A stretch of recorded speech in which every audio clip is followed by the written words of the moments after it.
Hey folks, Galen here. Before we get started, I wanted to let you know that our 2025 Project Manager Salary Survey is now live. We use this survey to help PMs all over the world get the info they need to get a clear sense of their earning potential. By adding your story to the survey, you're contributing to valuable research that will give you and our entire PM community better pay transparency as you progress through your careers. And once the results are in, we'll send you the full report. To participate, head on over to thedpm.com/salary2025. All right, on with the show.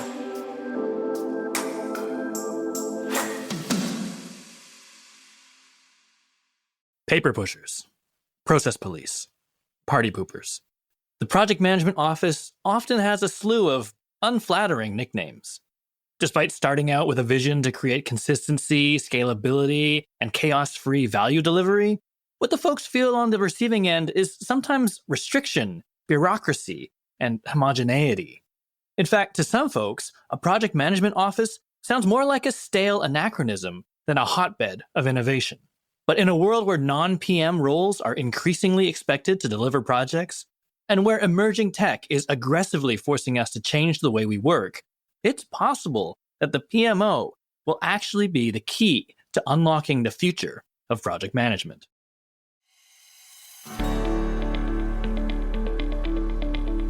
Hey folks, thanks for tuning in. My name is Galen Low with the Digital Project Manager. We are a community of digital professionals on a mission to help each other get skilled, get confident, and get connected so that we can amplify the value of project management in a digital world. If you want to hear more about that, head on over to thedpm.com/membership. All right, today I wanted to share a live discussion we hosted where we put a few different perspectives on a collision course, combining insights from a respected agency PM team leader, a prominent industry analyst, and a PMO guru to explore what organizations could do to design the PMO of the future and whether it's even worth it to try. My three panelists were Lauren Selley from Code and Theory, Olivia Montgomery from Capterra, and Bruno Morgante from the PMO Leader. Here's how the conversation went. We are here to talk about the future of the ubiquitous project management office, endearingly referred to as the PMO. And most of us know this as a central body that oversees project delivery in an organization. It's usually the person or group tasked with bringing consistency to how projects are delivered, managing the 50,000-foot view of all active and upcoming projects, and gathering the knowledge, data, and lessons learned from successful and, well, less successful projects. Some of us also know it as a big pain in the behind, adding complexity to things that should be simple, stifling creativity, rigidly enforcing dated practices, and generally sticking their noses in other departments' businesses. Some organizations don't even have a PMO anymore. They have opted for things like a strategic enablement office and maybe a project management community of practice. I have this hunch that the PMO could be on the brink of a rebirth. And here's why. Project management as a skill is on the rise, but not every project is led by a trained project manager. Roles from specialists to executives are now expected to be able to deliver projects. And meanwhile, projects are more prevalent than ever, but they're taking many different shapes and need to be tailored in their approach to fit their specific needs. And in untrained hands, that only really adds risk. So whereas the PMO has in the past been seen simply as a governing body, could it be that maybe it's actually an innovation hub for exploring new ways of delivering projects in a safe and hopefully unchaotic way? So that's my theory. That's what I'm here to find out and validate today with my expert friends. And really just to lead off and kind of set the scene, thought I'd pick on Olivia, but also I want thoughts from everybody. But I'll start with Olivia. From your perspective, do PMOs have a bad rap? And why is the answer yes? The answer is yes, in most cases. You touched on it a bit. The idea that a PMO, or any time that you're introducing standardizations and best practices or policies and procedures, it gets really rigid pretty much immediately. And I think people automatically think, oh, this is it. Like, we're going to have one template for everything, maybe two if you're feeling spicy. And that's it. They just default to that rigid thinking of like, this is how it's going to be. And that just doesn't work. So they need to definitely be thinking about it as an innovation hub. You absolutely need to be able to building in flexibility and adaptability into these policies and procedures. And then the other side I think we see a lot is maybe the wrong people getting promoted or hired into the PMO leadership role. It could be somebody who is a very good project manager themselves, maybe who's really good at managing the individual project, but then when you put them in charge of the portfolio at the higher level, they lack that ability to kind of zoom out while still being able to zoom in. Or the opposite happens. You can bring in a leader who is only good at the high level view and thinking and strategizing, and they're not able to dive in and really connect and help and understand the pain points of the day-to-day project management. So we need a lot more dynamic leaders that have that ability to zoom in and zoom out. I mean, sometimes you have to do it hour by hour. And so I think identifying the right kind of people and talent to lead is important, and changing the mindset to a much more flexible, adaptable, let's get it done, not do it this way kind of mindset. I love that. Like the people who understand that standardization doesn't mean rigidity. Bruno, you've been leading PMOs a while. I'm imagining you fought that fight. How have you kind of tried to educate folks about the fact that, the PMO isn't just here, to slap you on the wrist whenever you do something a bit out of the lines? It's a difficult battle. It's a difficult battle for a lot of PMO leaders out there. It's important to see how PMOs are evolving into, and I have seen it over the past few years. Of course, not all of them. Well, you have seen it also in the comments about moving PMOs into a different place. That might be the case. In a nutshell, it's not about having rigidity and structure only. The old concept of governance and control PMO, which still is the picture for a lot of people when they think about PMO, when they hear PMO, that's what they associate it with. It's not the case anymore. It's about being in a position to enable projects to be successful. Olivia mentioned adaptability as one of and it's going to be one of the keywords that I'm sure we're going to touch a lot in the next few minutes. I do want to come back to that in terms of things that you're seeing, but I want to flip over first to agency land because Lauren and I are agency folks. And what I found, at least in my experience, is that sometimes agencies resist the word PMO and instead we gravitate towards other terms like delivery leadership or client services and the like, all of which are fine. But I'm wondering, Lauren, from your perspective, do you think that's just semantics? Has that been your experience? And is there maybe some kind of allergic reaction to the idea of a PMO in agency culture? I think there's definitely some type of allergic reaction, but it's pretty clear where it's coming from. And I'm curious, especially if you want to put it in the chat, how many people really even knew or know what a PMO's goals are? Because I know that for myself, even in the first 5 or 6 years of my career, PMO or project management department were pretty much used interchangeably, and no one ever really talked about what they were trying to achieve. And I think that there is a big challenge with the stigma associated with what a PMO does, right? You're trying to align projects with these business objectives and drive organizational success. If you had a group called the organizational success team, do you think anyone would object to it, right? Versus, a PMO office, they're like, kind of like Olivia said, process, very rigid, can only go one way. Agency life is very hustle harder, let's go fast, fast, fast. And in the last 10 or so years, with the rise of Agile and the popularity of the term Agile, everyone sees this as this big buzzword. We need to be adaptable. We need to be able to move quickly. We need to be able to change quickly. And they associate PMOs with process, and they see process as the enemy of the ability to move fast, which is actually very ironic because the ability to put in place repeatable, successful delivery practices or, the things that you need to be able to manage a project successfully absolutely can create efficiency and allow you to move faster. It's just a misconception about the terms that we're using and how we're applying them to the ways that we're trying to optimize the work that we're doing.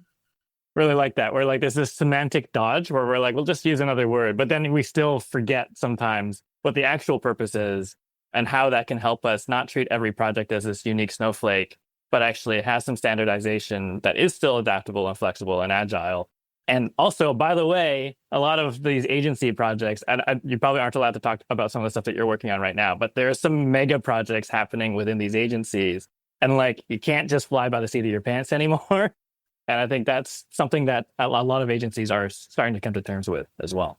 I couldn't agree more. I would absolutely say that, and as someone who's working on a mega project right now, there's a lot of customization that comes into play when it comes to client services. And that is one of the big pieces where process can be scary because everyone's saying, no, we can't say that it only works this way when the client needs it to work that way and we want to be a good client partner. But that doesn't mean that there aren't still learnings that we can take away from other similar projects and delivery in the past and make it a more successful outcome for everyone. Love that. Let's jam on some of those like sort of future notions of the PMO. And like Bruno, you had mentioned that you've seen some interesting changes. And Desiree in the chat, I'm not sure if the chat got to everybody, but this notion of having a PMO under the innovation sort of team and division. Yeah, maybe let's just start with you, Bruno, on just like what you've seen recently that you like about the evolution of the PMO and like what impact that has had on projects and organizations. Over the past few years, so not just recently, but it is something that we have seen in the past few years, this transition that I mentioned from a governance and control PMO into enabling PMO. As I said, enabling is the key word here. It is about moving away from the concept of one size fits all, we are the guardians, we control, we govern, into transforming into we are here to enable you, your projects, to be successful, to achieve what they want to achieve, to deliver value to the organization. A few things that I have observed, it is definitely PMOs providing tools, resources, trainings, and development for the people in the organization, not only PMs, but all the people in the organization to explain why doing things in a certain way would provide an added value. You can see PMOs moving away from this idea of there is one single way of running projects in this organization. And they definitely started to embrace different approaches, adaptive, predictive, hybrid, but then of course also having tailored approaches for specific type of projects. And this goes very much with the idea, with the concept of adaptability, the idea that we need to adapt. The world around us is changing. Projects are all different. We need to adapt. We cannot have only one. There is also another component that I have seen, and I like it a lot. It's the human side of things. It's this increased focus on what I call the essential skills: communication, leadership, collaboration, adaptability, strategic thinking, just to name a few of them. And this is applying this in your day-to-day life as a PMO. It puts you in a different relationship with the other pieces of the organization. It's not anymore just, there is that group of guardians over there. No, we are all in this together and we need to make it work. And what you see with these PMOs, those that are evolving into this journey, they also started to play a different role into how the projects are selected, how the projects are connected, related to the strategic objectives of the organization. So again, you see them moving away from we have to deliver whatever comes down the pipeline into start looking at what makes sense to deliver. And this is, of course, entering into the portfolio management, but it is something that you see more and more those successful PMOs do. Now, recently, Galen, if you want to just focus in the last few months, definitely the same PMOs that started this evolution journey, you have seen them starting applying artificial intelligence into their day-to-day life. And this, of course, opened another big possibility, a lot of possibilities for improvements in processes, way of working, and in supporting projects being successful. But again, you already should be into this transformation journey instead of just being, well, that's the only way, that's us, and you need to follow us. It's different. We are in this together.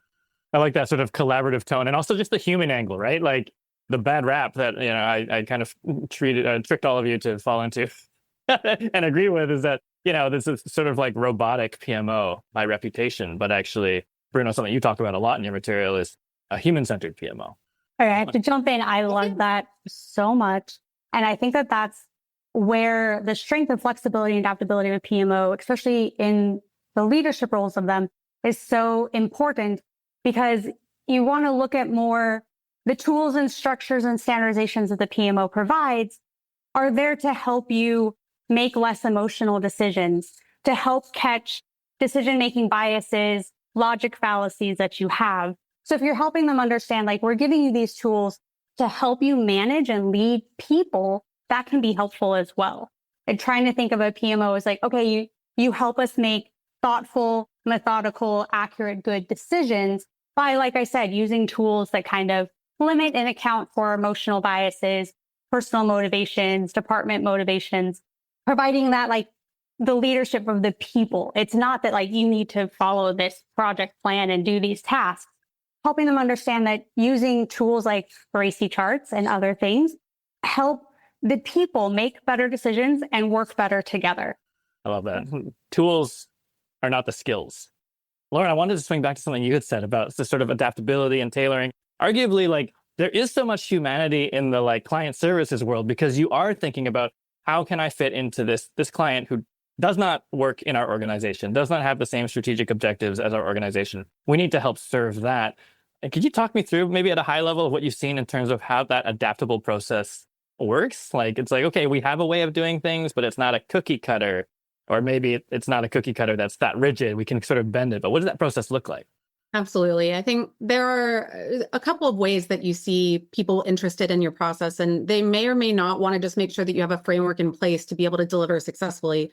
But also, I am a giant advocate of saying that project managers are not just box checkers. And quite frankly, if you are just checking a box, you're probably not delivering or executing on the role in its entirety. And to be able to execute successfully, you can't just hand someone a tool belt of templates and of checklists and say, great, you're going to be 100% successful at delivering the project. And that's why I also love this human element to it. The soft skills and the ability to collaborate, understand client goals and their objectives are the only things that really enable you to be successful when you are looking at how to make trade-offs, right? When you're looking at when decisions and things get tough and you're having to have those hard conversations, those crucial conversations, if you will, negotiation skills, all of that comes into play when you want to make both teams successful.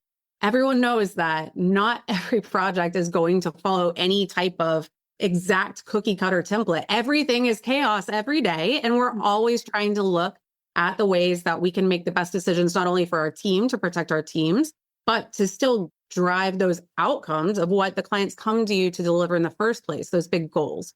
So I do think that there is the ability to tailor everything, but it comes with having soft skills and the ability to build that relationship, understand the bigger purpose behind the scope, ask the hard questions about the why behind things versus just taking requirements blindly and saying, oh, that's what we're building because that's what you want, right? You have to understand if it makes sense. I come from a business analyst background, and that's kind of how I started my project management career. So when you really get into the nitty-gritty of the why clients are trying to do the work that they're trying to do, it can help you not only execute the current project, but lay the groundwork for a future relationship of growth and other projects that you can work on together and other ways that you can bring value to their business. So it's really something that isn't optional. You have to cater things to your clients' needs.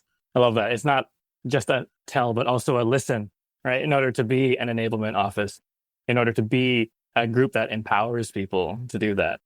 I'm actually curious because it brings me back around to sort of the education piece. And Bruno, you touched on it a little bit. I think we've all kind of touched on it a little bit about the idea that, yes, it's not just, holding all the templates and, doling them out when asked, but also like educating others within the organization to sort of understand why projects are valuable, how projects work, why things are the way they are. Have any of you kind of seen some good examples of what that education looks like? Maybe using AI, maybe just like your standard training, but have you seen PMOs and other equivalents do to sort of help educate and train maybe non-project managers to understand projects better? So a big part of my latest study on this found that one of the most impactful ways. So I did a study that was a group of PMs that had formal PMOs at their office, their companies, informal PMOs, and no PMO. And I asked them all the same questions, and I wanted to compare and gauge, okay, like what kind of success, what kind of challenges, how do they compare against each other? Even an informal PMO was found to have considerable impact on, they had fewer delays in projects. They came in more on budget and more on time, and they did meet stakeholder expectations better, even informal. So that's even if you're just like you're a small team maybe, and you're one good person that's good at like the portfolio strategy management side, even informal helps quite a lot. The top way that they're driving that help is clarity of roles and responsibilities. And that's across the board, not just project managers. That's everybody in the company, ideally, understands what everybody's roles and responsibilities. It could just a simple clarity of what's a product manager versus a scrum master versus a project manager. If we're not speaking the same language and we're not using the same dictionary, things get really tough, and you spend a lot of time spinning your wheels and not really understanding each other. So a PMO can help kind of build that dictionary to provide the clarity. And it's that people need to know clearly and transparently who has decision-making authority, who doesn't, who's responsible for executing a task, who's responsible for validating, who sets the priority of what project goes first and what project gets canceled. That clarity, just very basic, same dictionary, using the same terms and understanding everybody's roles and responsibility. Companies that have the PMOs, even informal, like I said, that do this, have double the success of projects in my latest study. It's quite astounding.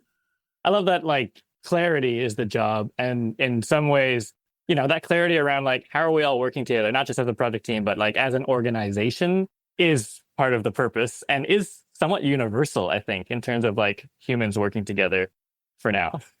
Humans and AI working together.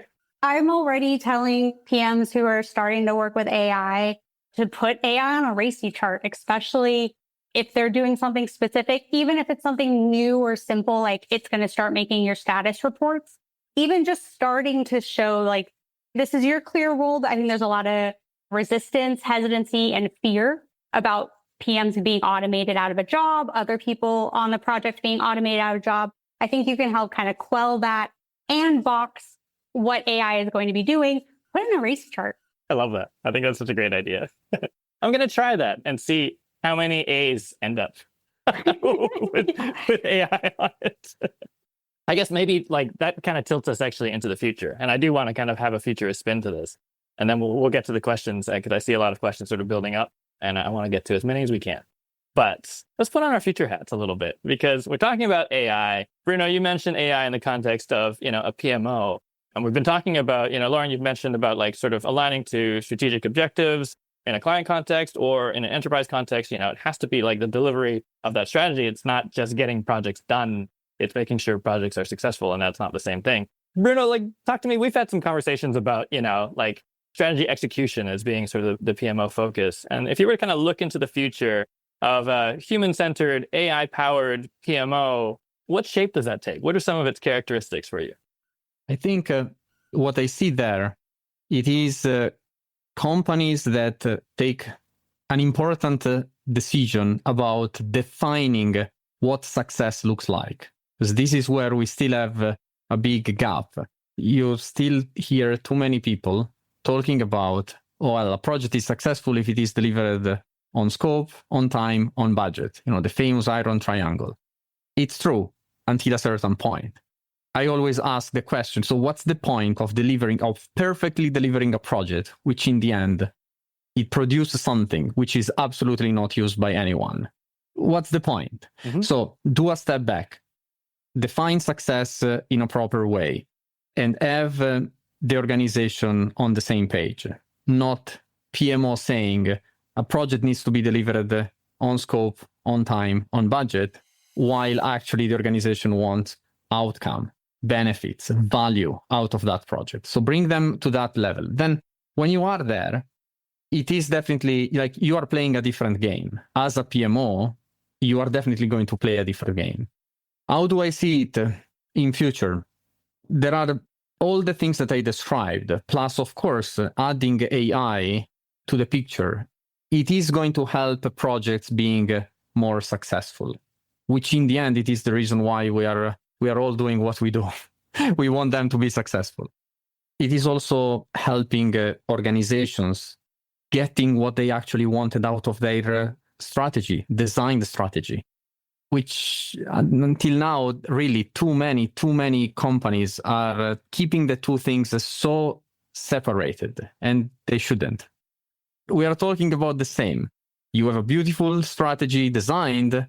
How do we make it work? Like, you might spend months. I have examples of companies spending months, so many hours working on the strategy, and then not talking about how do we make it happen. Like, this is connected. AI can help, but AI can help something that is already working. If it is broken, well, then you need to fix it before AI can help. I love that. I love that sort of redefining like what project success is, which I think is happening, like, but it's a big hole to get out of in terms of how deeply project management has been simplified down to a triangle, which is still important, but maybe not the only thing, right? Like, you could realize ROI long after the project is done, and it could be a success. That reminds me, kind of building off of that, one way to be flexible and adaptable in your project approach is to offer different tracks that you can work with your senior leadership team, your executives, and your clients. Gather what everybody needs, what their thresholds are, what the key importance, what the success factors for the project is. And then you can let that fall into what kind of tracks you have. So maybe you have a project plan track for money's not the most important, but getting it done on time is, and what they want specifically. So then you'll have a track that focuses on those priorities. You see this a lot with hybrid project models. You'll have an executive team that wants to know exactly what the project's going to cost, when is it going to be done. They want that waterfall approach. I want to know when and how much, and that's it. But sometimes within that, you can find the flexibility of, okay, but they're flexible of what the deliverables end up looking like. What success looks like is a little more fluid. So you can have a track that supports that. And that's one reason why just one project plan, one project track, especially if it's just within like the iron triangle, isn't helping anybody. So you can find out what the success metrics and everybody's thresholds are and adapt and flex your project plan for that. I'm picturing like a sports playbook, right? It's like, okay, we're in this situation, needs this thing, right? Turn to page 21. Remember this? We practiced it. Let's go. Oh, actually, we can't do that this time. Let's button hook this way. I'm using a sports term that I don't fully understand. Oh, Lauren, I wanted to bring that. Sports, I'm also over my head. Sorry. Yeah, like, I don't know. Someone can correct me. Call it a choose your own adventure book. We don't even have to get into choose your own adventure book. I like that. Miss those. Dating ourselves. Lauren, I wanted to go into the sort of agency side of things there, because you mentioned before about sort of like this tailoring aspect, right? And like everything's kind of some kind of hybrid Frankenstein monster, but in a good way. And I'm wondering, like, do others around you, your clients and other folks at the agency, do they see your team as innovators? And also, as you're kind of tailoring, like, how do you like bake those into a choose your own adventure book later? I think there's so much opportunity. I'm going to be the person on here who's going to say, a lot of people are afraid of AI. I'm like, bring it on. Give me all of the tech. Give me all of the technology, because I'm not afraid of it. I love being able to incorporate it in the day-to-day, to be able to take away the admin, to be able to take away the mundane and focus on more of the strategic pieces of things than the tactical decisions. Now, listen, I am just like everyone else. I'm kind of sick of the buzzword, right? I don't need to log on to LinkedIn or everything else, and AI has to be every single post. But at the same time, it's not going away. Clients want AI-driven solutions. We want to utilize, and outside of AI, right? Just innovative technology to help us be more efficient. Automating things is so key. You see this in so many different top software options for project managers. They flaunt constantly their automation capabilities, their integration capabilities, workflows to handle things like budgeting and reporting, and getting much better at resource management.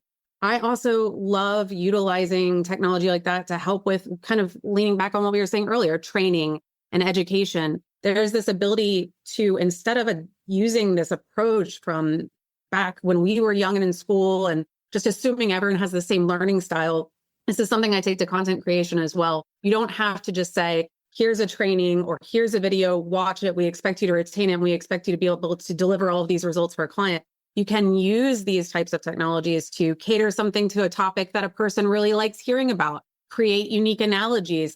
I created an entire series about how project management concepts relate to Taylor Swift's Era Tour, but I wouldn't be able to think of all of those myself because I haven't even listened to half of the albums, right? These are things that we have the advantage of being able to use to help people learn these skills faster and help our clients kind of get more out of their engagement time with us because we don't have to get so bogged down in all the mundane reporting, right? So I say, bring it on, take the admin stuff out of my life. I don't like scheduling meetings anyway. I don't like taking meeting minutes anyway. Let me focus on the more strategic decisions and I'm happy.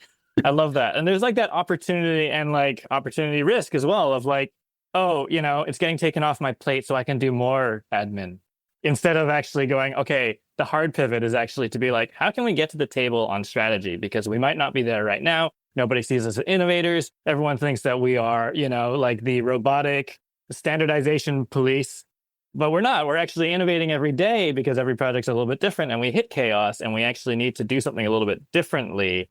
And I was going somewhere with that, but I've completely lost my train of thought. But I do love this like notion of, okay, don't use your extra time, like leverage AI to do something more strategic and, valuable to an organization to help it achieve its goals and get in there, understand those goals and sort of wave that flag of, that is what you're doing.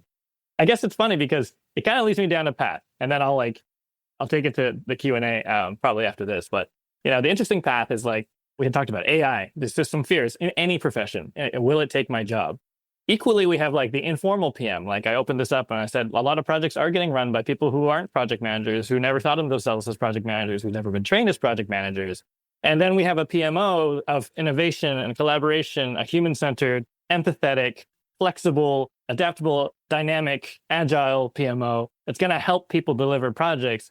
And I'm like, wait a minute, isn't that two strikes against the PM profession where suddenly we're going to empower non-PMs? We're fine. We love you, non-PMs, by the way. Are we going to empower them to deliver projects? And what happens to the actual project managers? And then is AI going to then come in and also sort of fill in the gaps? And like, does that mean the end of the project manager and the PMO kind of lives on, but the PM doesn't? I don't know. It's an outrageous thought, but I thought maybe I would get an opinion. Bruno, what do you think? PMs not in danger or in danger? Not in danger at all. Not in danger at all. There will definitely be more and more need of project managers in the next years. We definitely need the PMs, if they haven't done it yet, to start looking at things with different angle. And I think the focus on communication, being very effective and have a proper communication, plus being adaptable, moving away from this is what I read when I was taking my certification 15 years ago. Well, it is different. The world around us has changed and it's going to drastically change over the next few years. PMs will, to be successful, they have to master those elements. But there will always be need for PMs. Absolutely. More and more companies will move into the approach of projects versus operations. We will need PMs. We will definitely need PMs. AI is going to help project managers to be more successful. And actually, as Lauren said, it will help taking away a lot of the boring admin stuff, which nobody likes. And it's going to do it for you, do it better, and potentially also to help you gaining some insights from this boring stuff. Again, I always take the easy example of lessons learned. We do them since ever, and no one is reading them. Well, what if AI is going to do it for you, summarize it, and when you start your new project, you already have the summary of all of that? Then, of course, if you don't follow that, that's your choice. But that is definitely going to be a big, big added value for a project manager. Love that. A mission briefing, not like a stack of lessons. I see Matthew in the chat pointed out a good thing too. A good aspect of the PM is also going to make clients happy. Like nobody's going to want to just work with software. Nobody's going to want to be like, hey, where's this effort at? Let me check a dashboard. Nerds like us do that, but that's just not what a client's going to do. And that's not what executives are going to do. There's always going to be people that want to talk to a human. We're seeing that like in the US right now, they just want to be like, if you're called customer service, they want like one button and you can start talking to a human. That's very new, but that's showing that that's how people want to operate. So yeah, you're not going to be able to just be like, all right, let me get the automated service of this project management. No, you're going to always want to hit a button and talk to a person. That person needs to know the project. And I don't know how that could be anybody other than a project manager by whatever job title you want to give them. I love that. For the like communication clarity, interfacing, the listening portion. Yeah, the humanity. I couldn't agree more. I mean, I echo everything that everyone says, but there's so much that comes down to the historic knowledge. And I know that you can train AI with data sets and things from historic projects and the lessons learned, but truly what you're taking away from it and what you're learning and adapting, the number one thing that I feel like PMs have a hard time understanding in their career growth path. Think of it this way. A junior PM or a project coordinator, they have this list of roles and responsibilities, and they go down it and they go, boss, I check all of these boxes. I can do this. I can do this. I can do this. I can do this. I should be a senior project manager. I should be a program manager. And the boss goes, I get that, but you just don't have enough experience. All right. What does that mean? What does that mean? Right? They're like, I don't have enough experience. Look, I can do it all. I can do every single one of these things. What you can't do is anticipate risk yet based on previous projects, previous learnings, and what you know goes wrong every time, or what you know and anticipate the client's going to say.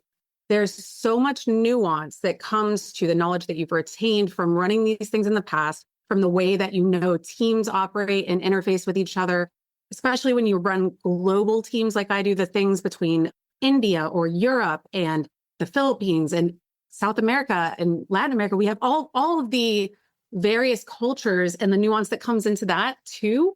And all of that can't be automated.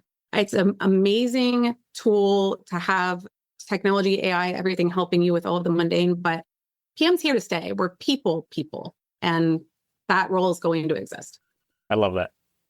Nuance and people. My last question actually was like, so what do we think?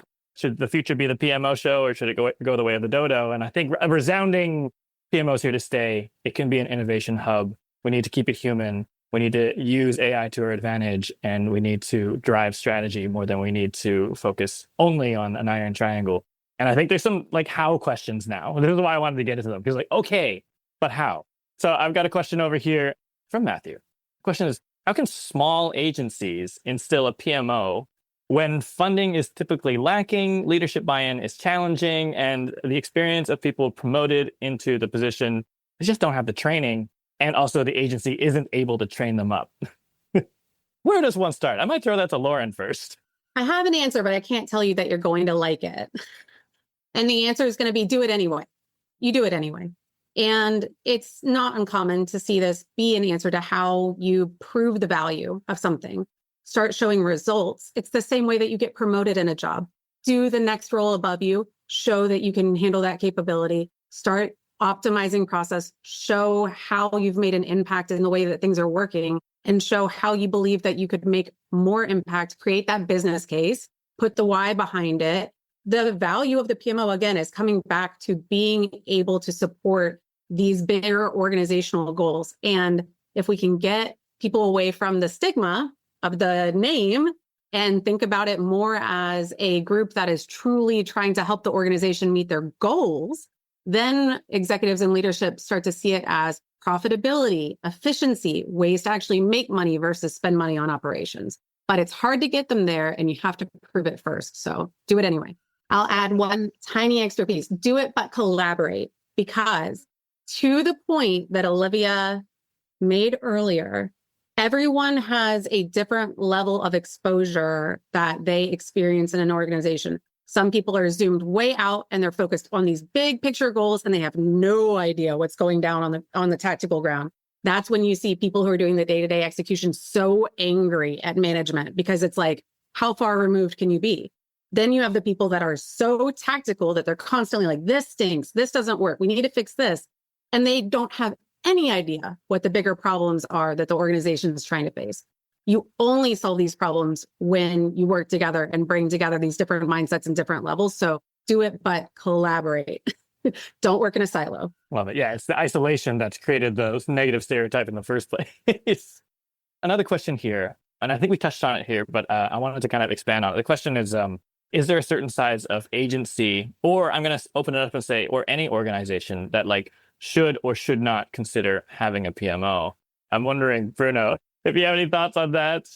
Well, I don't have a number of projects or a size of projects in mind, but definitely there might be, like if your company is doing 2, 3 projects, 10 projects, you probably don't need that. You don't need that type of structure. Unless those are big, important projects, then it might be the case. In general, I am pro structure, pro PMOs, as you can imagine.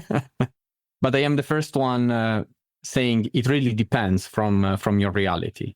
And sometimes it happens to me when I speak with small startups and I ask them, what is a project for you? And I start the conversation from that discussion. And sometimes it's not really a project. They have something else going on and they refer to it as a project, but it is not. So, but then again, think about if the organization decides for whatever reason to implement a project management office. It doesn't have to be 25 people PMO. It could be a 1-person PMO, a 2-3 people PMO. It depends. It really depends from the approach and what we want to achieve. Yeah, I would say one thing you could look for is if there's competing priorities, which there almost always are competing priorities. So yeah, once you've hit a certain level of maybe it's a dollar amount and you want to keep an eye on that, investment where it's going. But in general, ideally, you want the PMO to be positioned in the most neutral position possible within the company so that they don't have to they don't only report to the CTO or CIO, or they only report to operations. You would like them placed in the most neutral place possible. And so anytime you have opposing ideas, operations wants this, HR wants this, IT needs this, that's definitely where you need a PMO to help manage and be that neutral space. Because if you don't create a neutral space, everybody's going to take their sides and take their departments and their own motivations and just clash. So you need that neutral ground, and a PMO creates that. Of that sort of mediator of conflicting interests. I really like this next question from one of our members here. It was very much a how question. I think it's a good one because we haven't really talked about it. The question is, what recommendations do you have to help shift your team's mindset, your PM team's mindset, from processes and best practices being presented as robotic and mandated towards like a framework of supporting the why, like we talked about? Like what is a way that you can get your PMs to kind of like embody this mindset and reflect it into your organization to kind of start the shift? I can take that. I mean, I don't mean to oversimplify it, but if you've heard of the 5 whys, it is there for a reason. You ask why that needs to exist. You ask why that is a challenge. And then you try to understand the underlying issues behind that and understand why those are happening, right? So many people are so quick to prescribe what they think needs to change without truly getting to the root cause of what the underlying issues are, right? So really trying to distill the challenges, saying something is a problem like people are burnt out. We need to fix that. That's a real hard problem to fix if you don't understand why people are burnt out, right? Well, we ask them to work too many hours. Well, why? Well, our projects are underestimated and we don't have enough time. Well, why is that happening? Okay, well, when we estimate, we normally get handed off something from the sales team that doesn't have enough. Well, how is that happening, right? You have to really get to the root to understand the downstream effects. And once you understand that, you really can eliminate so many things with one solve, right? There's so many downstream challenges that can come from one problem, but often people only see that bigger issue at the end. So you just have to dig in and keep getting to the root cause of it. If I can add a bit, the same approach works very well also when you're running a PMO and you start seeing project managers that are somehow not willing to follow your directions. That's the same. Like ask the why. Ask why is that? Why you don't want to produce your project status report at the end of the week. And you frequently are going to realize it's not because the PM is lazy, but it's just because if they tell the truth, maybe a manager is going to finger pointing at them and say, well, you PM are not doing the job. Or because whatever they write, nobody's reading the report.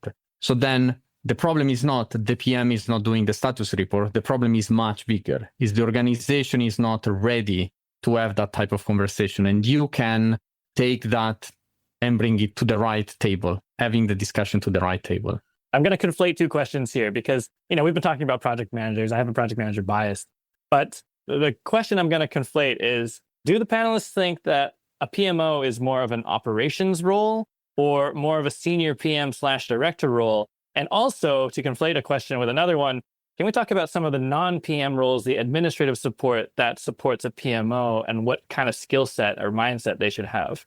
So the first question, or the first part of the question, I don't think that, again, we touched on this a little bit before, but I don't think that you would say like this is a director role or a head of PM role. It has to be a collaborative effort between everyone in all parts of the organization and in multiple departments. I don't even know if we've talked about that necessarily, but this is cross-functional. If only project managers are the ones trying to solution for these things, but they're solutioning for things that impact other departments, that's a quick way to get a lot of people to hate you, right? Like that's the reason why we have this allergic reaction to process, because you hear a bunch of project managers get in a room together and then they go, oh, the entire company, this is the way we deliver projects now. And you over here that had no input into this, that's how you have to do it too. They might have a completely different perspective. So don't think it's a title thing. Collaborative to the core.